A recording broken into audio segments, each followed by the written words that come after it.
welcome back to Worst First, your worst favorite show on the internet, where we talk about all the worst things that have happened to us in life, and sometimes they're funny and sometimes they're sad. And today we have kind of a dark one. I have Taryn Southern here, who literally has been through hell and back. And I am so happy that you made it back. And I'm still smiling. And you're still smiling, and you had breast cancer. Yeah. And this is your 1 year remission today. This week. This week is your 1 year remission. Oh my God, you guys. I'm so happy for her. I was telling her that like it was so weird at the time that she got diagnosed, like a month before another girlfriend of ours had gotten diagnosed with breast cancer. And then a month before that, another girlfriend of mine, all in their 30s, had got diagnosed with lymphoma. And you guys all survived, which is great. And you all beat it. So I'm so grateful for that. And I'm so happy you're here and healthy and you look beautiful. So good to see you again. So good to see you. But I want to know everything. Speaking of worst first. So this is a worst first time getting cancer. We're going to talk about like, how did you know? How did you discover? Like, you're a young woman. You don't have the BRCA gene. No. And I had already done a gene test just the year earlier because I'm really into bio tracking and all of that stuff. Yeah, you are. I do have a family history of breast cancer. So I'd done the test and everything was clear. So ladies, that is one thing that you can do is go to your OBGYN and get a BRCA gene test. And that will tell you most likely if you're to develop breast cancer, so you can be proactive about it. So that's something everyone should do. But you had it done and you were negative. And then you still developed breast cancer. Correct. Okay, so what was the first signs? So what's interesting is I had gone to the gynecologist a few months earlier, done my pap smear, and they do the breast exam. Right. And everything was totally fine. This is a few months earlier. What? Nothing out of sorts. My health anxiety is just like, go to the doctor every day. Go every day. Get a prescription plan. Get on a fucking plan. Go every day. Yeah. Okay, sorry, go ahead. No, I get it. Yeah. And then a few months later, I was premiering my documentary at the Tribeca Film Festival. The I Am Human, right? I Am Human. Yeah, yes. She's also a fucking filmmaker. She's amazing.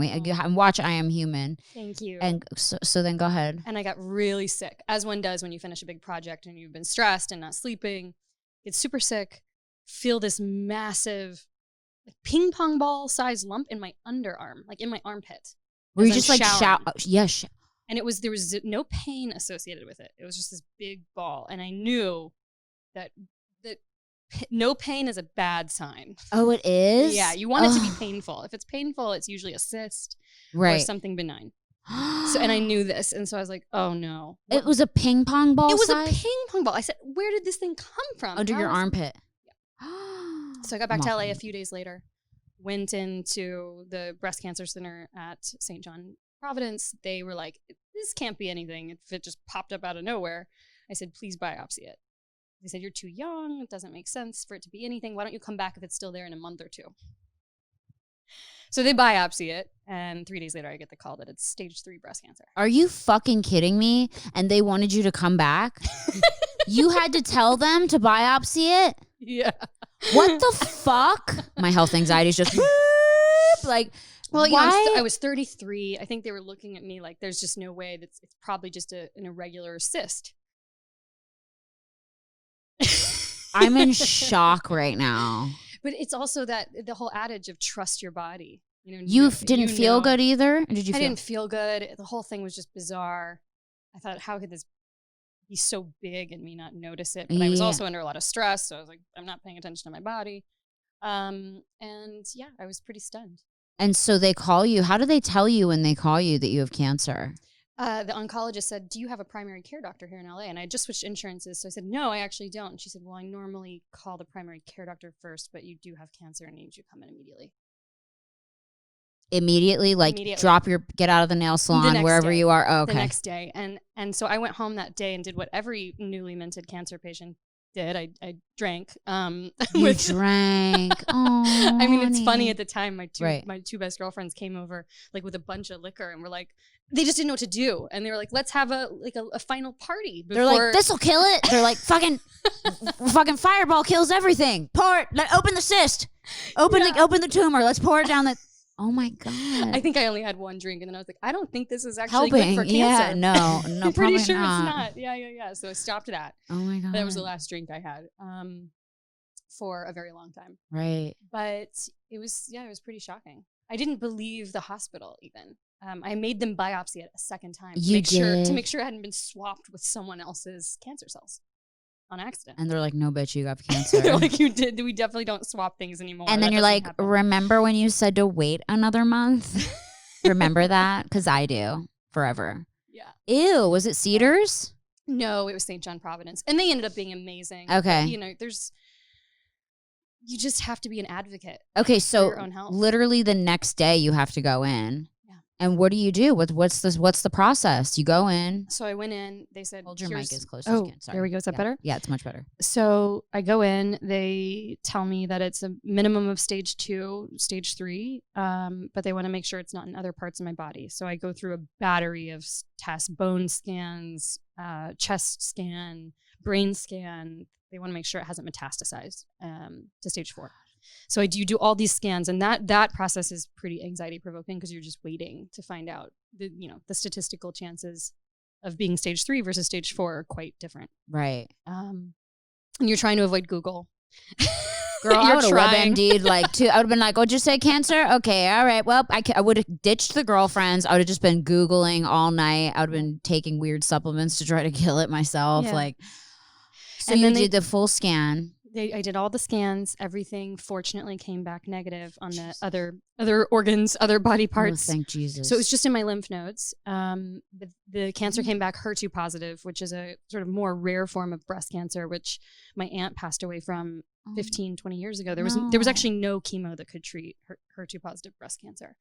Now they have this amazing new antibody drug that you have to be on for about a year. Oh my God. That when you combine it with chemo, it's pretty effective. Oh my God. But it's a very aggressive form. So that's why it was so quick. It takes the life out of you. It's just fast. It's a fast growing cancer. So, okay. So what did your parents say? Like your mom and your dad, are you close with them? They were great. My mom works in a hospital. And so she was just like immediately, you're going to be okay. You're going to get through this. Cry? We'll be there.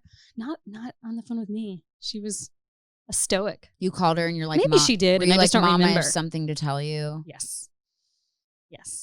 Was and then she I sent quiet? an email to all my friends because I didn't want to have the conversation. So I just sent an email. I thought that would be easier. Oh my God, I'm just feeling for you. That's just such an intense. Did you in your mind when you first found out, were you like, I'm gonna die, or were you like, I'm gonna win? What went through your mind? I was pretty stunned. I think I was pretty much like, I'm going to beat this thing, but really irritated that I knew it was going to take over a year of my life. And I remember feeling very scared about what the long-term effects of the chemotherapy, the Herceptin, Perjeta antibodies that I was taking, they're very hard on the heart. Oh, yeah. Radiation, surgery. I just thought, what will this do to my body? And I kept thinking, am I taking years off my life? And that was the thing, the thought pattern that kept causing me the most anxiety, ironically. Yeah. It wasn't until I started chemo, and chemo would just kick the shit out of me every 21 days. So what is the process of that? You go into the hospital, so you get a port implanted in your chest. Okay. So all the chemo can go directly to your heart. And it goes to your heart? Yeah, you can't have it go. Oh, your heart's just like, what the fuck? I don't even want any more of this moonshine. What is this? Fuck. Just pouring it on your heart. It's the fireball. And meanwhile, the nurses, when they hook you up to the machine, they can't even touch the outside of the chemotherapy bag because it's so poisonous. But you're putting it in your body. But it's going right into your heart.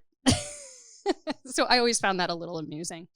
Just touch the bag, just a little bit. Oh my gosh. So you're there. Do you feel there for it? About 8 hours. When it hits your heart, do you feel it? I mean, they have you on so many steroids and anti-anxiety meds that you're kind of out of it while you're getting chemo done. But it's an 8-hour. For me anyway, I had 4 chemo drugs. So it was about 2 hours set up and then hour and a half each drug. And how often do you do it? Every 21 days. And would you stay overnight at the hospital? Mm-mm. Just have someone take you home. And then for my particular chemo, days 2, 3, and 4, I was feeling okay. And then day 5, you get punched in the stomach. And it takes about a week to recover. So wait, what does that mean? So you get done with chemo, go home, mm-hmm. You're fine for a couple days. You feel not great, but And then by day 5, your whole body starts to fall apart. What happens? It feels like you're decaying from the inside. It does. Because it's killing all of your everything. Healthy cells. And it's the killing first everything. cells to go are the stomach cells because they're constantly regenerating. Yeah. So, your stomach you're throwing up, you have diarrhea. You throw up a lot? I mean, it's just all of it. And you're trying to take drugs to prevent the side effects from getting too bad because they don't want you to lose too much weight. So you're chasing the symptoms with different drugs. And it's like the drugs you take for throwing up can then cause you to have worse diarrhea and vice versa. So you're just on this roller coaster. Like how many pills were you on? I mean, I was so nauseous. It was a lot of times I would just refuse to take the pill. It was a Zofran. Lay in a dark room. Yeah, Zofran. Good job. Yeah. They gave it to me for anxiety. Oh, really? I went through a weird stage of anxiety where I would like vomit or like feel like I was going to vomit because my anxiety got so bad. And they were like, well, we're going to give you Zofran. I just like, I didn't like it. Like it. I was on chemo, so I couldn't tell whether Nothing. anything was working. It was just like everything feels awful. Too much, right? And you already were like probably thinking you're taking all this chemo in and all these medications that you didn't want more. It's like, fuck. And then you didn't want to eat, right? No, I couldn't eat. Everything tasted terrible. Your tongue cells deteriorate. So you actually lose your ability to taste, but what's left is this bizarre sensation of the texture of food, but it's not accurate. So everything tastes like concrete. Ew. Like the texture of hard. Really? Even ice cream? Everything. So how did you get I found one food that tasted semi-normal. It's so weird. It's not even a food I eat. What is it? Cottage cheese. Ooh. Wow. I lived off cottage cheese. Is like, well, we win in one scenario.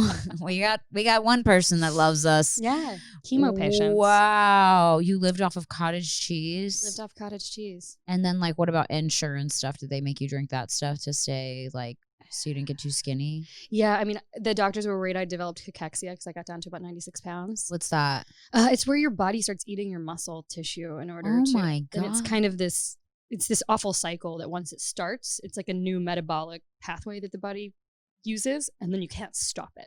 And it just starts eating all your muscles, and then you like atrophy. So a lot of chemo patients will die from cachexia, not that a lot of chemo patients die from chemo, but of those that do, a lot of times it's because of cachexia. So you can die from the chemo? Yeah. Oh, it's too hard on your body. If it can also, there are a lot of interesting things about chemotherapy, but we don't need to get into that. It's such a weird wormhole of science. I didn't know that the chemo could kill you. I thought that just the cancer would kill you. No, I mean, there are certainly a lot of people that are very anti-chemo because they think that it makes it worse.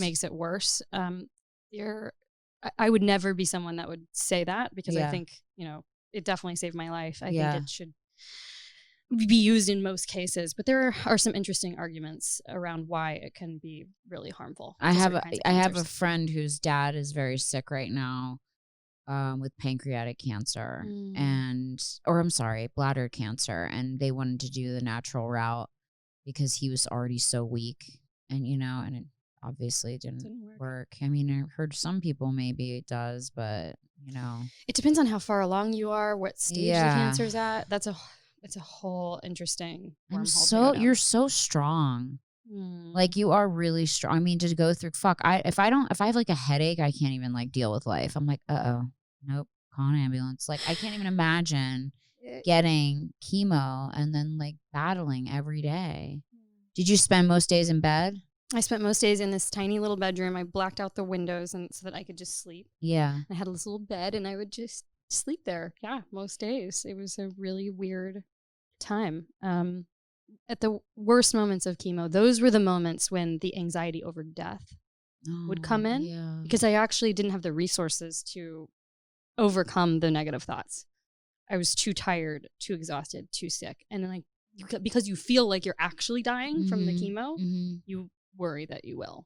And so what did you do to help yourself in those situations? I would meditate. I would journal. I would just try to remember I just have to make it a few more days because the second that I would start to feel better, that little glimmer of hope would come back. Yeah. And by the time you finish one round, you're like, all right, I'm going to do this. And then you go right back in and do it again. Oh, and it's for a whole year? My chemo was around 5 months. So you do it 5 times? 6 times. And then you get it, feel okay for a few days, and then you feel like shit for a week. 10 days. Yeah. 10 days, just hell. Just awful. And then back when to you come back to normal. Sort of normal. And just then good enough. Through it again. Oh my God. And then my last chemo. I'd be like, just blow my fucking brains out. I can't handle this. Can you just add extra Ativan, nurse, please? I just don't want to know anything. Isn't that the interesting thing though about those drugs? Is that like, don't they kind of make you not care? Yeah, it wasn't until number 3. I called my mom. I said, I can't do this anymore. This is awful. And she said, Taryn, are you taking the lorazepam? And I said, no, I haven't been taking lorazepam. Girl. She's like, Taryn, this is the time to take the lorazepam. Yeah. You take that lorazepam. Yeah, you have to. And so I started taking it, and it did help. That's the one thing I will say, like, I usually use CBD and ashwagandha root to calm myself down. But if I'm in a K-hole of anxiety, I just dose myself with either like Klonopin or Valium, and your body just goes, all right, cool. So you're worried about dying? Like, now you're not worried about it anymore. Like, you're just going to go to sleep. And like, if you do, oh, well, like. And sometimes you need the sleep so that you can actually get through the next day. Yeah, if you're not sleeping, it just compounds. You need to reset. Yeah. It's really hard. Fuck. I'm so proud of you. And then on top of that, you were going through crazy situation with someone, and I feel so bad. Thank you. We can't really talk about it, but. Well, it's just, I had a partner at the time, and unfortunately things with us didn't work out, and that was certainly challenging, but I think you learn in those moments that you really do learn what you're made of, that like you can get through anything. I just can't imagine like being sick with cancer and going through a breakup. Like, I can't imagine dealing with both of those, because like they say that a breakup is essentially like going through a death, especially if you've been with someone for so long. It's a grieving process. And then on top of that, you're dealing with the fucking cancer and all that. Like, geez, it's a lot of uncertainty. It's a lot. Like, you are very strong. Thank you. Do you feel strong? I do. Good, because you are strong. I didn't realize that I was as strong as I've never felt as strong as I do now. You've always been strong, though. I don't know. I feel like the little girl who's like climbing the mountaintop and always like, what's on the other side? I'm terrified. There's a lot of snow in my face. Yeah, and a lot of rocks falling everywhere. Yeah. That's how I've always felt. Really? But I think this situation did change my orientation with my own strength and my anxiety and a lot of things, because I got through it. And, I did go through chemo in partnership, and that was helpful. That breakup really happened after I finished chemo and then and was preparing for surgery and radiation. And so it didn't happen all at once. It felt like a lot, certainly, but that silly saying that I kind of hate, that life doesn't hand you anything you can't handle.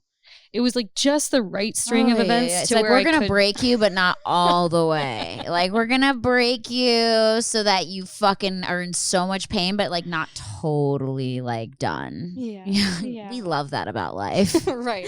Just bend you till you're just about to snap, but you're not going to snap. You're just going to be real close. Exactly. We'll just keep pushing you towards push, that little edge. We love that. Thank you, life. Yeah. Grateful for that.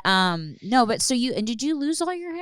So I did a thing called cold capping. I saw you doing that because I remember seeing your page because I was following you on your journey, and I remember you putting ice packs and things. It's like an igloo on your head, and it freezes your hair follicles. And the idea is when you freeze the follicles, the chemo can't get to them. Wow, and it worked? Well, I mean, I looked like something else. You looked like that Barbie doll that Angelica played with. Like, I still have my hair, just like in like sections. There were massive bald spots everywhere. I mean, I had like a full receding man hairline, but the middle part covered it. So I'll show you. These are my new actual hairs. Oh, right so here. that was your and then everything else is fake. Extensions. Oh my God. I was going to say your hair looks so luscious and full for like being a year out from cancer. Like, wow. No, it's all fake. Yeah. I actually gave myself the extensions as my 1 year. I love that. Yeah. But the cold capping is amazing, and not a lot of people know about it. So yeah, I'm happy that I shared it. I know a lot of other women who are going through cancer now and are using the cold caps. And was it uncomfortable to have that? because it's freezing, right? Like I've done that. What's it called? The cryotherapy? No, not cryotherapy, but I did freeze the fat or whatever it's called. The little what's it called? I forget. I don't know. Cool sculpting. Oh, so I did that one time on my thighs, and it was so fucking cold that I didn't even make it through. Really? I was like, take this shit off. Like this is because they freeze your fat cells to the point that they die. And then they massage it like you're a piece of fucking meat and you pee it out. But I like couldn't handle it because it was so cold. So your head was freezing. It was so cold. Yeah. But again, you're just kind of out of it. So you didn't even care. You're like, my brain is frozen. After 10 hours, your head is, you can't feel anything anyway. So you just do. Yeah. You just kind of suck it up and do it. Do you sleep for that 10 hours usually or no? Because it's so uncomfortable. The caps have to come on and off every 20 minutes because the ice starts to melt. So there's someone putting them on and off your head. So you can't really sleep. God. Yeah. It's, girl, you are a fighter. It's a thing. Oh, but I'm so proud of you, and like your family's so happy too, huh? They were so happy. This year, about this time last year, I had surgery where they went in, they took everything out. I still had tumors in my lymph nodes, so I was really concerned that I would have to continue on a new chemo drug. And I got the pathology call, I think it was the first week in November, and they said it's all gone. The chemo killed everything, and they just took all the tumors out. Yeah, it was just all dead. Where were they? Just left underarm, in the arm. Do you have a scar in your arm? Or it's no? actually on my breast because they went in through the breast. Oh wow! Yeah. And then, so did you have to have your breasts removed? I just had a lumpectomy. I had a very weird form of breast cancer called occult HER2 positive breast cancer, which basically means they cannot find the original source of the cancer, but they know it's breast cancer that's spread. So they could not find it in the breast. They tried. They poked and prodded this left breast everywhere to try and find where could this cancer have come from within the breast, and it wasn't there. So we did a lumpectomy. Still no breast cancer in the breast, but yeah, it had already migrated to the lymph nodes. Really weird. And usually when you get to your lymph nodes, that's pretty bad. You don't that's ideally really, that doesn't happen. Really dangerous. Like I know there's like it's not a high percentage of survival for that, right? For breast cancer, it's actually quite good. For breast cancer. It is, okay. Even when it spreads to the lymph node. Okay. The thing that you just want to caution it against with lymph node presenting cancers is once it's in the lymph nodes, it can go anywhere in the body because the lymph node system, it's all connected. So you just want to treat it quickly. Oh my God. And so they went in, they took all your little lumpies out. Yeah. And I remember you named your big lumpy Bob. Did you get to see it? No. I would have wanted that shit in a fucking jar, and I would have just put like a curse on it. Like I would have been like, I need that shit in a jar. Yeah. To like keep in my house so I can like, hex it and make sure it never comes back. That's funny. How big? Like, did they tell you like when they took it out? Well, it shrank quite a bit. From the chemo, so it got smaller. So it was like this shriveled raisin. Good piece of shit. That's what it deserves. Yeah, that's goodbye, Bob. I'm melting. Oh, what a world. Yeah, my gosh. Fuck. Yeah, but it made it easier to call the cancer something and turn it into a bit of a joke. I know. I saw Bob, you. Fuck you. Yeah, fuck you, Bob. And that's such a good name because like who's named Bob? And no one's really upset. Like no one named Bob is scary. No. And if you name someone Bob, like what the fuck is that? Like, have you ever met a baby named Bob? Like what is that? Like not even short for Robert, just Bob. This is Bob the baby. Like it's just be so weird. So no one should ever be offended by you calling it that. That's ridiculous. But okay, so so you made it through. I'm so happy. You just got your tests and you're gonna go every 6 months and get, checked, and they check thoroughly. They do. I did an MRI this week. Okay, so it's like a whole body? Full body. They hook you up with contrast in your blood vessels so they can see anything light up. And when I went in for my scan, it was just last week, and I saw on the radiologist's face like a little bit of a puzzled look. And you start to, but you're like, no, it could just be that he's like has a bad fart right now or something. I don't know why he has a puzzled look on his face. Right. But when I got out of the radiology room, I stole a glance at the screen. And I saw a bunch of white spots in the lymph node area. And you don't want white spots. White spots are not good. So I spent 4 hours just trying not to panic and giving myself a pep talk that it's okay. I'm going to have to go back in. It's not gone. we're going to have to do this again. I've got this. It's going to be okay. I just kept repeating this in my head. And of course I get to my oncologist office and she's like, oh no, honey, those are, you were looking at the scan with contrast. Those are blood vessels. Oh my God. You're fine. You don't have anything in there. I would just be a wreck. Like, I already think I'm dying and I don't have anything. I'm like every day just checking my temperature with COVID, just checking my temperature every 5 minutes. Like, dude, just I get sleeping with a crucifix, like taking zinc, like you're doing all the right things. Doing Zicam nose swabs, like just every, like, no, you know, I don't even really hang out with anyone unless they come to a podcast, but yeah. Right. And I make sure they're I'm glad not you do. coffee, you know? Yes. Yeah, I'm so glad to have you here. Like, I'm so glad to have you here in the podcast and that you're here. Thank you. Right? Thank you. Yeah, I mean, and that's the thing. I just have to say, yeah. So it's annoying. A party. But it is. It's a total party. And it does just challenge every aspect of concern and worry that I ever had, like knowing that I'm still here, and, like, given that gift. I had another girlfriend who I was going through chemo with at the same time, Tatiana Carrier. I don't know if you ever met her, but she was a clever TV host and worked kind of in the digital space, and lovely person. And we got to know each other going through chemo together and sort of developed this friendship relationship through this process. And she passed away in August. And it was from breast cancer or the chemo? Yeah, from the breast, cancer. From the cancer. The cancer just didn't take to the chemo. Yeah. And so I was devastated. devastated. And you were working and you were together going through the same thing. And did she have the same kind? Hers was a slightly different, same presenting stage as mine, but a different subtype. But yeah, it was weird. I mean, like all the way up through November when we had surgery around the same time, and everything kind of looked the same for both of us. Yeah. And so it's just whenever I felt bad about what was going on in my life, or like, at least I know a buddy. Yeah. I always like, well, she's going through this too. And then I knew that things were getting worse for her, but I didn't know how bad. I really thought she was going to be okay. I mean, she was so optimistic. Whenever I was feeling really down, she'd be like, you got to positively visualize, and we're going to make it through this, and we're going to celebrate together and go to Joshua Tree and have a whole, trip of celebration when this is all over. And so I just never doubted that she would get through it. So I was stunned when I heard the news in August. I was just absolutely flabbergasted. Did it just spread, or did it come back? It spread. So she was still doing chemo, and then she went and when the chemo doesn't work, and it's continuing to it just keeps going. Yeah, it's like a fire. How does the chemo not work?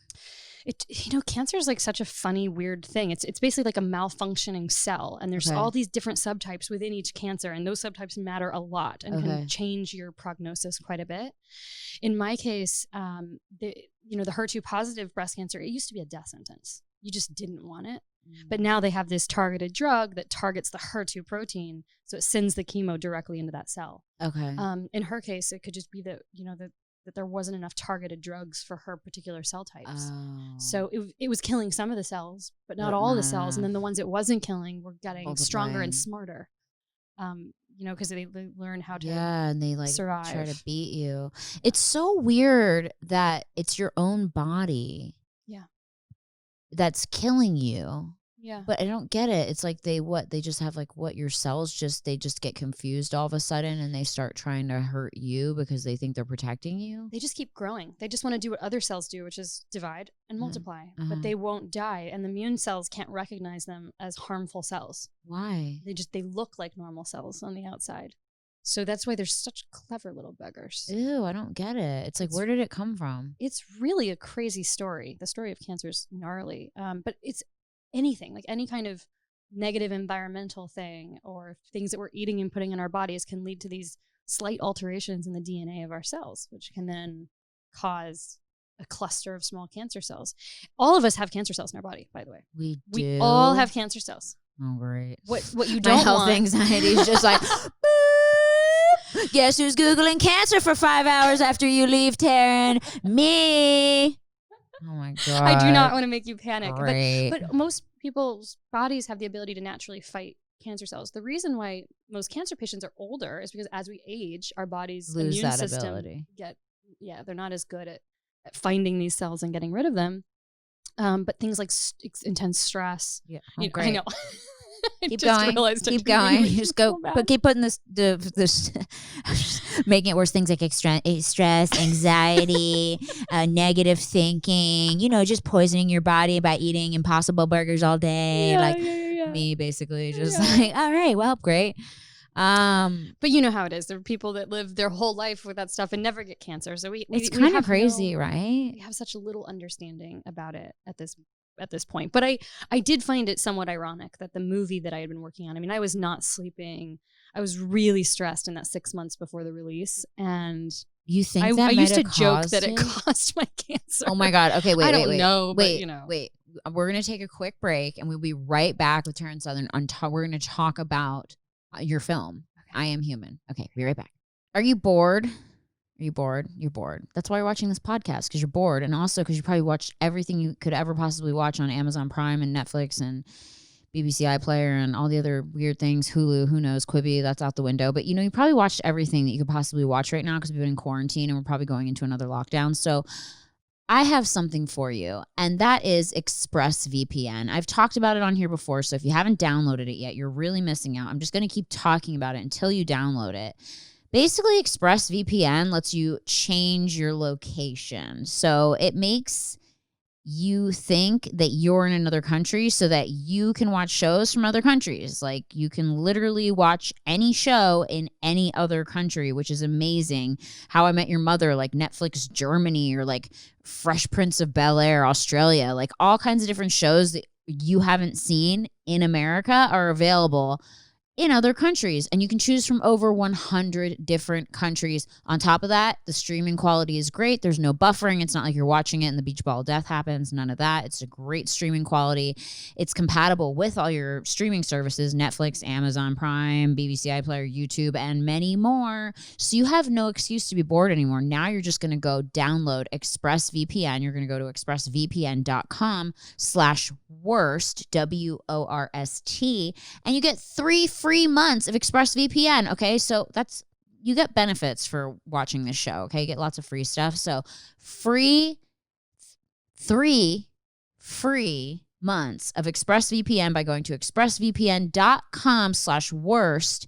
I've been sitting there watching. I mean, I've watched pretty much everything I can watch, and I love it. And I'm not running out of things to watch. It's like amazing. Like all these British TV shows that I've never seen, which are hilarious, by the way. Check out British comedy. And it's the best thing ever. So you're welcome. expressvpn.com/worst. Now, speaking of worsts, on to the episode. Okay, we're back.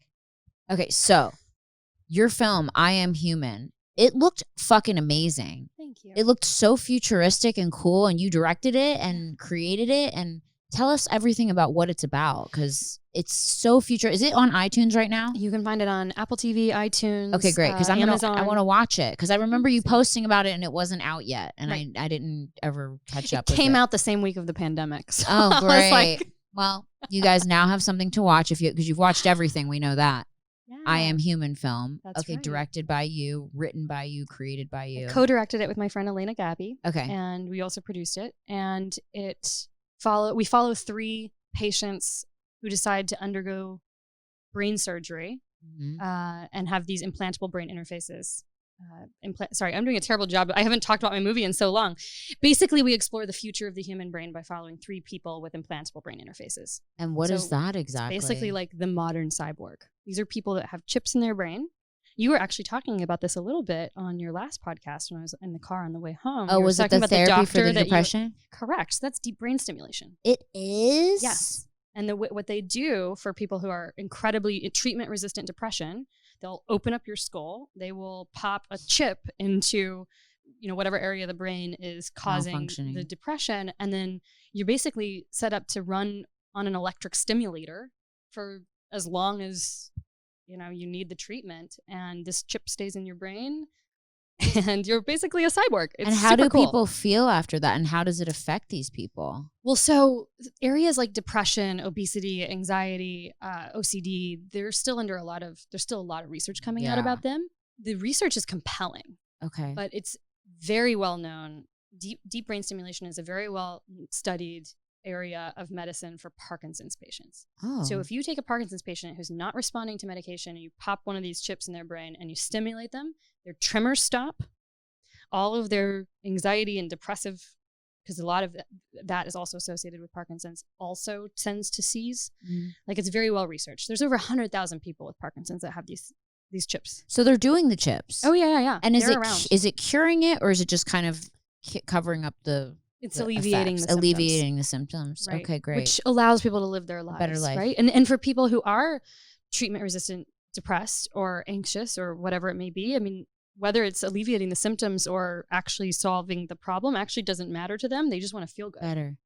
And so were the people in your documentary, what were they getting it for? So one had Parkinson's. Okay. And she was an artist, so she couldn't do her art. She was shaking. She couldn't paint or draw. And she was incredibly depressed, couldn't get out of bed, had terrible insomnia. That's another big symptom of Parkinson's. You can't sleep. Another patient was a paraplegic. And he had been in a bicycle accident, paralyzed from the neck down, was told he would never walk again. And so he had a chip implanted along with 36 electrodes in his arm and hand so that he would be able to reanimate his arm using only his thoughts. Did he do it? You have to watch the movie. Okay, watch the movie. So exciting. And then the third one was a blind retiree from Canada who had this late stage retinal disease where he was rendered blind right as he was retiring. And it happened so quickly within a year. And so he had a retinal implant that would allow him to be able to see again. Like replace his retinas. No, it goes inside of the retina. So it's like it's a chip.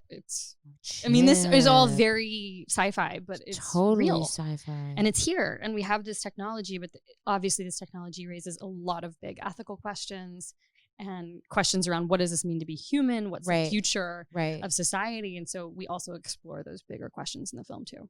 And what made you be interested in this? Like, what got you on this train? I started taking a really keen interest in everything in the emerging tech space maybe 5 years ago. It was when I was starting to tire of the YouTube career, because that's when we met. When you were doing Vine and I was doing YouTube. Oh boy. Yeah. YouTube. Dead. This will be on YouTube.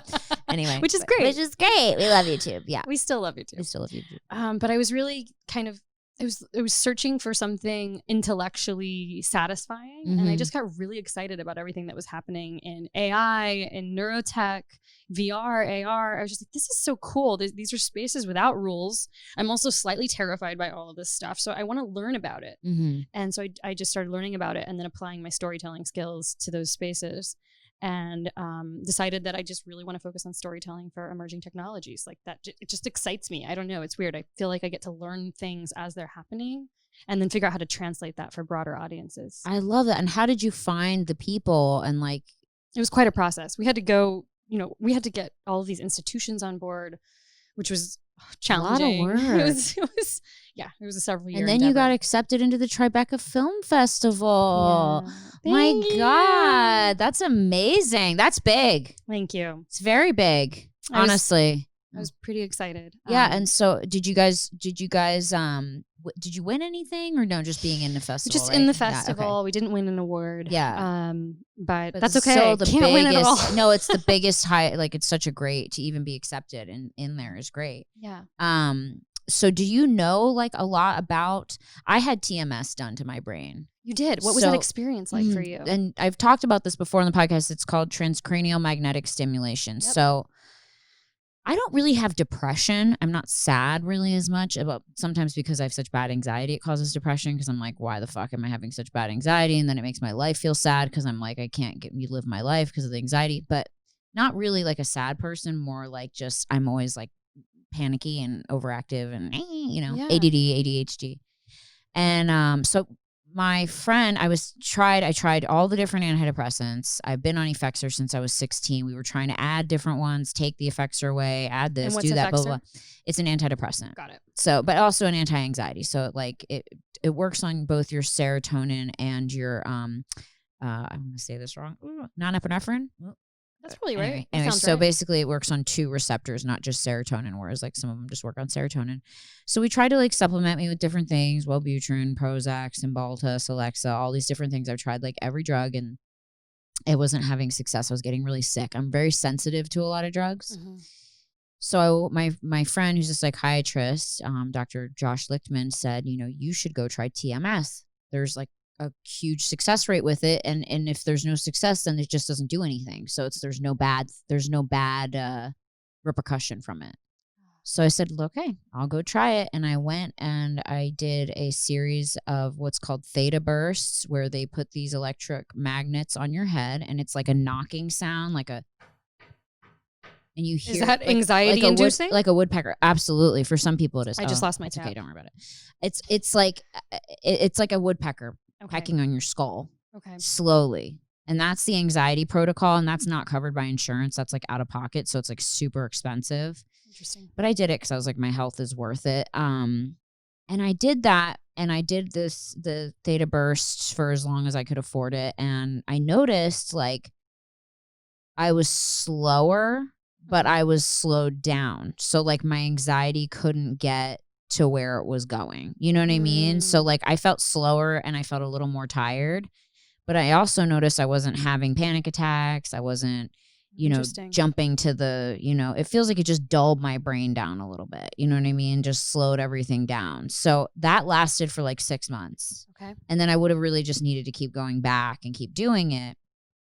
But for me, I was kind of like, the place that I was going was really far away. And so I was kind of like, I don't want to do the drive. And like, I was so tired. It's at 45 minutes, every time. And, special clinic. Yeah. Yeah. And they're everywhere. Okay. So, I mean, I was thinking actually of going back, but I ordered recently a product, and I don't even know why I'm talking about it because I don't know if it's going to work or not, but it's called Alpha Stim. Have you heard of Alpha Stim? Yeah. Have you heard anything good about it? I haven't, but I can ask a few people. Please do. TDCS, right? Yeah. It's a transcranial direct stimulation. Exactly. So that's exactly like, it's like a TMS light. Yes. And so I figured, TMS worked for me, but I felt like it was a little strong. Okay. Because I would leave kind of, I don't even know how I drove home. Alpha Stim connects behind your earlobes. And you can start it at like 200 watts or whatever, and then go up, and then you'll know like your hand twitching. When your hand twitches, just like in TMS, that's how they calibrate you. Oh. Like TMS, they'll do the magnets, and as soon as your hand twitches or your lip moves, they know they're at the right spot. Wow. And that's why you don't go any higher or any lower. And so Alpha Stim works the same way. Your hand will like twitch, but you do it yourself at home. You have to tell me how this works for you, and I will get the lowdown from some Please of my TDCS friends. I would love to know, because I know there's a couple other ones. There's like something Wallace is another one, but anyway, I just heard about it because I had my brain scanned at the Amen Clinic. Have you heard of Dr. Amen? No. So I had my brain scanned at the Amen Clinic, and was it like an MRI scan? It's a SPECT scan, which is a very different type of scan. It shows the activity of the brain, and it shows trauma in the brain. Right.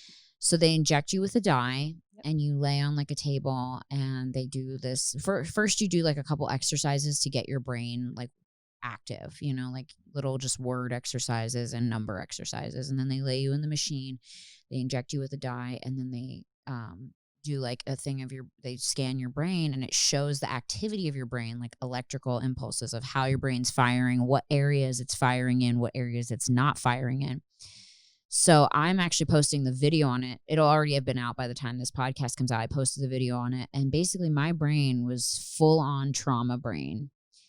Your brain is lit up, and the top part of your brain's lit up in a diamond, and it's called the PTSD diamond. So usually people that have been to war have it, or people that have been under extreme stress and trauma their entire life. And on top of that, my brain was lit up in areas it's not supposed to be lit up. So parts of my brain, more of my brain is working than normal people. That must have been comforting on some level for you to see. This is not just something I'm making up. Like, this is part of my... It's so comforting, because your whole life you just think, I'm just crazy. Like, what's wrong with me? I'm going to the doctors for nausea. I'm going to the doctors because I'm shaking. I'm going to the doctors because my heart's pounding out of my chest. I'm going to the doctors for all the symptoms of what I'm dealing with, and I'm getting told I'm fine. Yeah. And that's the worst. Like, I'd rather it be something so that I can go, okay. And then this was my confirmation that my brain is fucked up, and I have a big dent in like the front of my brain, which is like a ADHD dent. When you have ADHD, it creates almost like a crevice in the frontal lobe.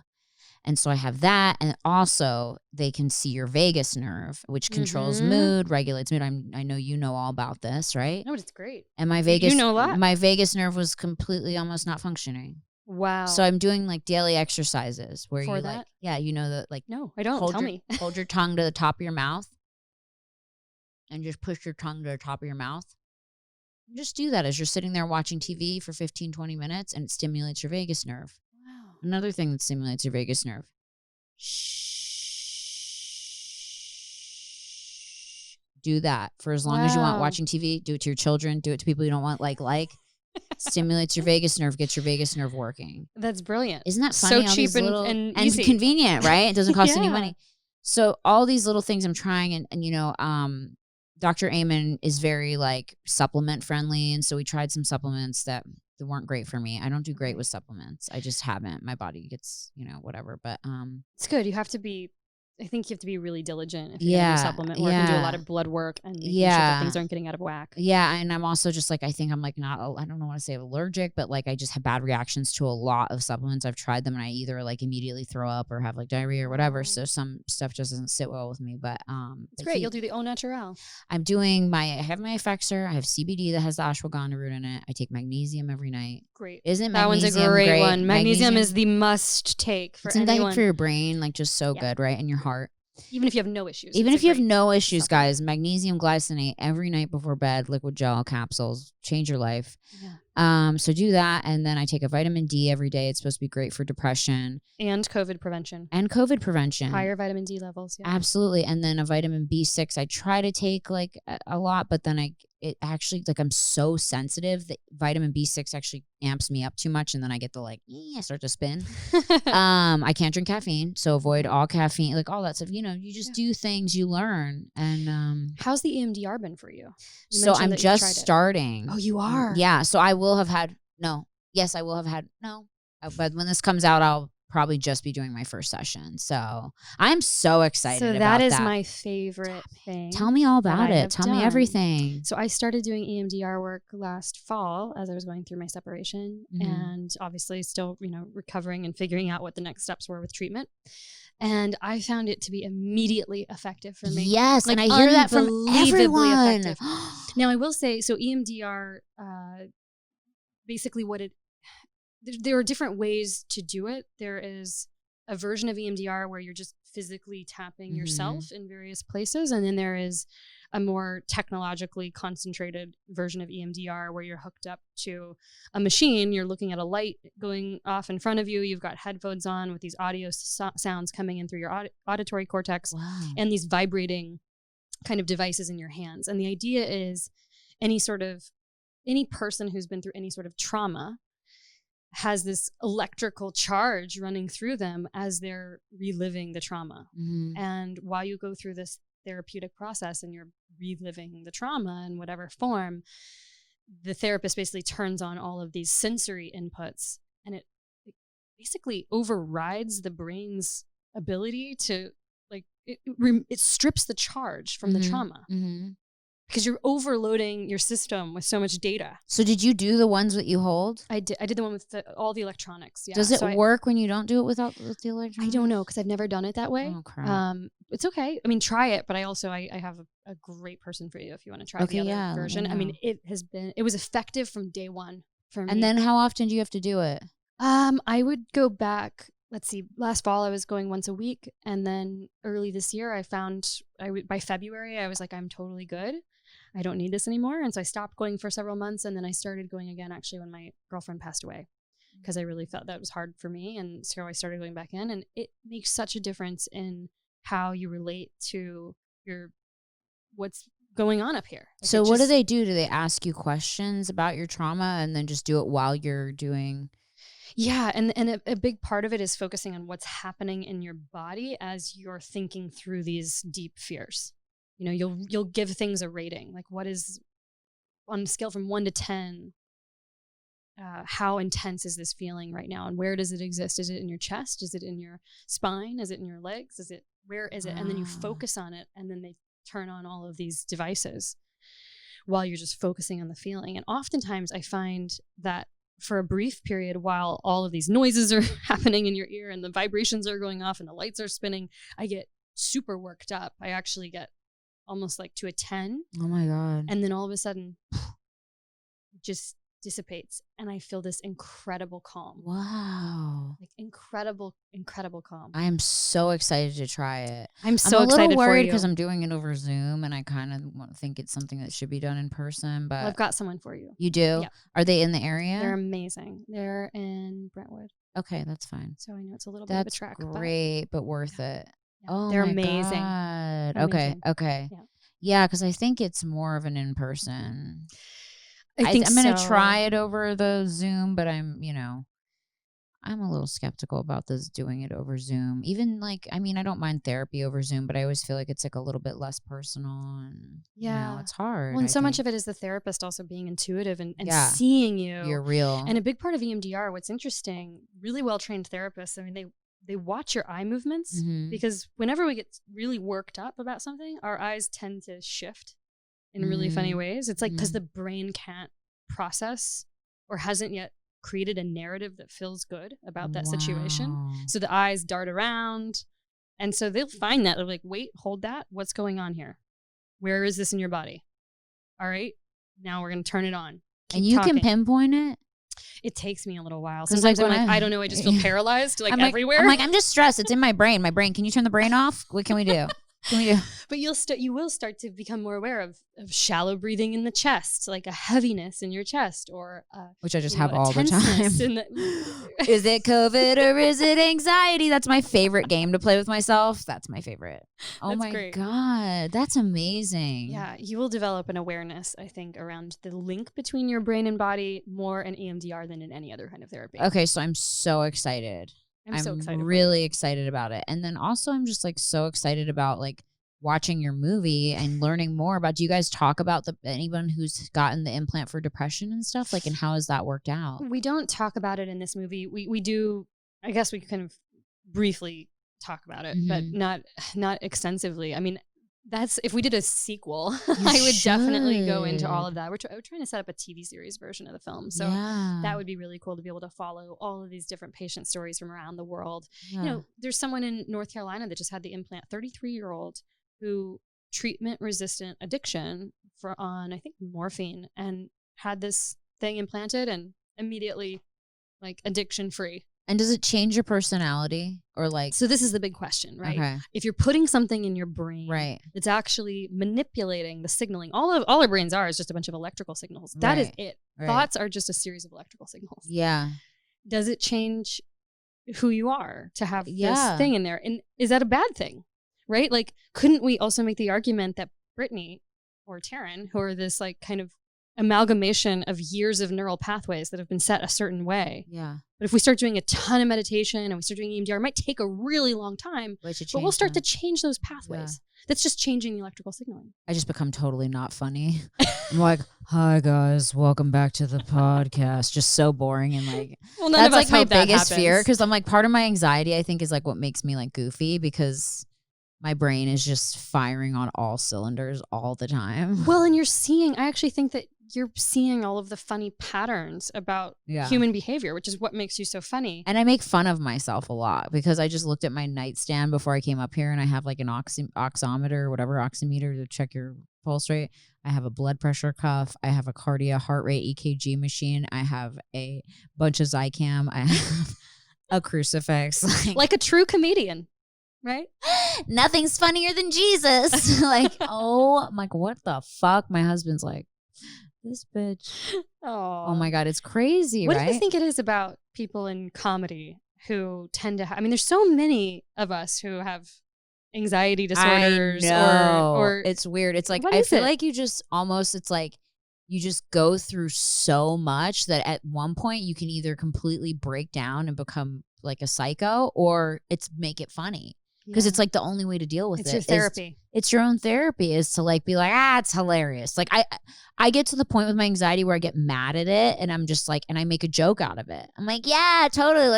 We're totally gonna have a heart attack while we're driving. That's hilarious. Like, like you have to make it, and I'm always like liking anxiety memes, and then people are posting them, and people are like, that's not funny. Like, I have blah blah. I'm like, bitch.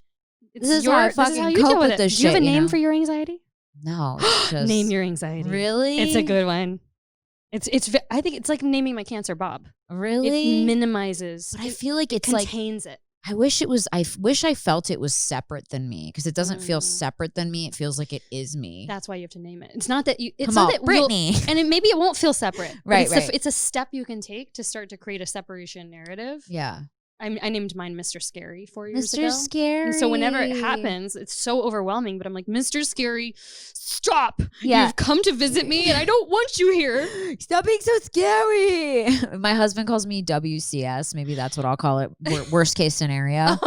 Because I think of the worst everything. Yeah. Like everything. Planes, you like do also everything. realize, though, that is an underpinning philosophy of Stoicism. So that's not necessarily What does a bad that mean? Thing. That's not necessarily a bad thing. I'm just planning. I would be everything interested. Yeah, I would be interested in what happens if you actually like turn that into a positive narrative for yourself, which is like, you know what? I expect worst case scenario all the time. And when worst case happens, like I'm pretty well prepared. I'm ready for it. I'm ready. And when it doesn't happen, I have this pleasant bit of surprise. Yeah, I'm always shocked when I get on a plane and it lands without it exploding. I'm like, didn't expect that to happen.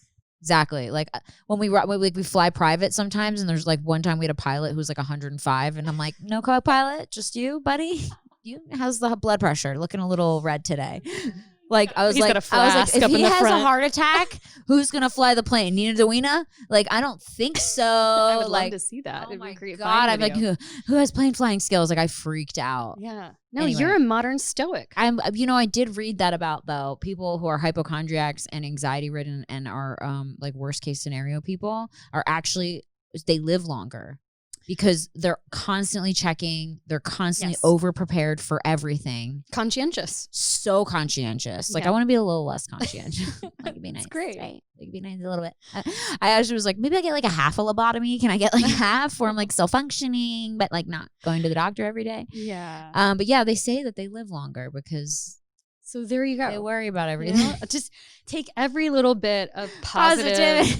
That spin, because that's all this is. Like this is all fake. Everything is not real. I know. It's scary, right? We live in an illusion. I just wake up and I'm like, I feel like shit today. Everything sucks, but that's okay. I'm gonna tell myself a story that feels better, and even though I know it's not real, part of my brain will just like the story. Yeah, and it will feel a little bit better. Exactly. We can just make it up. That's right. I'm just gonna start making it up. Like, you don't have anxiety. You feel great, bitch. Like, just well, this is what I always say to myself. You're not anxious, Taryn. You're just really excited. I love that, and because it feels similar. Yeah, it does. There's a slightly similar feeling. So I can trick my body. It's true because when I get overly stimulated, even in a happy way, even if I'm like so excited, like on vacation, I'm having a lot of fun. Boom, panic attack. Yeah, because it's just overstimulation. My brain goes. It's like the Honeycrisp guy. Like he's just in my brain, like too much sugar. Like he just freaks poor out. Little physiological system. So psycho. It's like like I have like a piece of chocolate, and I'm like it's like just like a sight. Like I'm 7. Like it's like can't have like you have to like water down my apple juice. So like, if you have like a coffee, it's just like my God, it's 911 is what it is. Even if it's like a light coffee, even if it's like one of those shitty frappuccinos that's mostly like any kind of caffeine. I'm the one keeping the Coca-Cola caffeine-free industry alive. Like, I'm like, can I get the caffeine-free version? Everyone's like, it's great. It's great. It's horrible. But anyway, I've loved having you here. I want everyone to follow you. You're just so Taryn much. Southern on Taryn Southern on Instagram, YouTube, all the places. Twitter. And that's Taryn, Taryn, guys, because I know some people don't know how to spell me. Taryn Southern, just like Southern Comfort, your favorite drink, and not sponsored by this podcast. But Taryn Southern, follow her. Go watch her film, I Am Human. Yes. And it looks so cool and futuristic. Thank you so much. And how cool is it? Like you beat cancer, you directed a movie, you're alive, you're killing it. Thank you. Literally. And I have a podcast now that you're on. Yeah, I'm so excited. I'd love for I'm doing her your podcast fans to now. listen to it because it's going to be and make great. sure. And what's your podcast called? When Things Go South. Oh wow, perfect. Same thing. Same fucking. Just my everyday in my life when things go south. Yeah. All right. Well, guys, make sure to check that out, and make sure to stay tuned next week for another fun episode of Worst First. We'll see you then.